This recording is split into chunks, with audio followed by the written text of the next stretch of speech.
If your BMW is plagued with a poor, inconsistent idle and you hear this sound,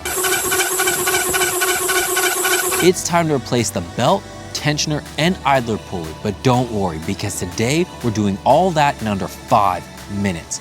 Let's get into the video.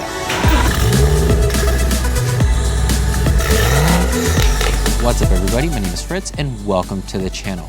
So if you suffer from that inconsistent idle, along with that very distinctive sound coming from the engine bay, then these are two hallmarks that you definitely need to change out your belt, tensioner, and idler pulley.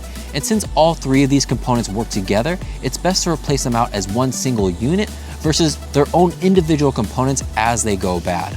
But if you want visual confirmation, go ahead and pop the hood. And when you take a look inside, if you see some severe wear marks on the belt, like these striation marks, and then you turn the car on and you see this wobbling motion coming from the tensioner, then those are two additional confirmation points to pair with your two previous symptoms that these three components need to be replaced. But since we only have 5 minutes to complete this task, we better get to work. With the hood open, remove any bracing that covers up the air intake.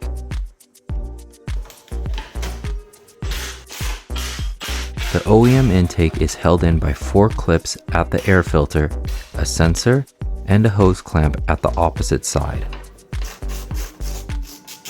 At this point, take a picture of your belt's orientation so you have a visual reference, or take a screenshot here. Now set your wrench to tighten, and with a T60, tighten the tensioner. When the alignment hole reaches the top, insert a pin or a 5/32 Allen key to hold it in place and slide out your belt. To remove your Allen key, relax the tensioner, but ensure your ratchet is pointed far towards the driver's side or else it will get stuck.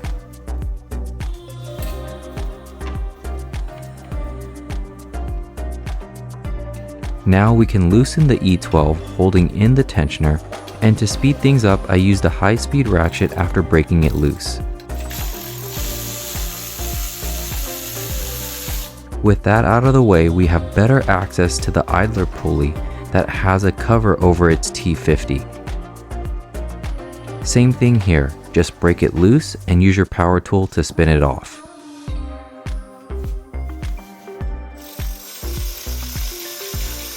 With everything out, let's compare our new components to the old ones that have obvious signs of wear.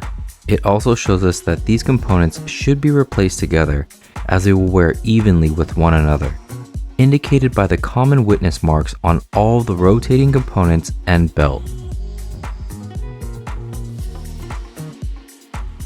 Moving on to the installation, where the idler pulley can be threaded on by spinning its rear section so that it can get started, and then if you want, use your power tool to finish it up before tightening it down to 60 Newton meters and placing on the cap.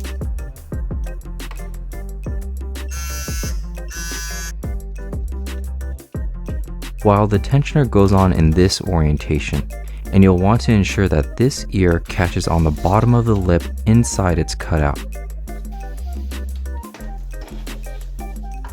Once it's properly positioned, thread in your new E12 and torque it to 38 Newton meters. Everything related to these three components that we removed should be replaced, and I'll leave a link for this kit in the description along with all of the other resources. The easiest way to get on the belt is to start by getting it around the harmonic balancer and under the tensioner.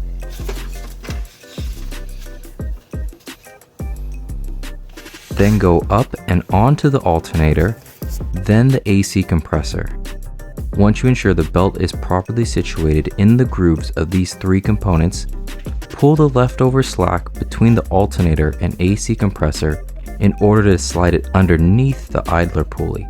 At this point, it should be loosely in place, allowing you to relax the tensioner and remove the pin. During this process, you should see all the excessive slack taken out of the belt.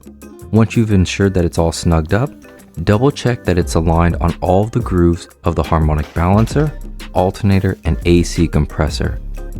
If so, throw on your air intake and any bracing or panels you removed.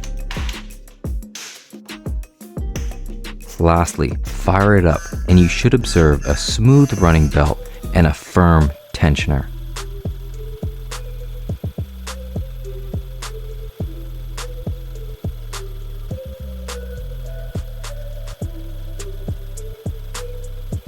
And now we have a squeak-free, smooth idle.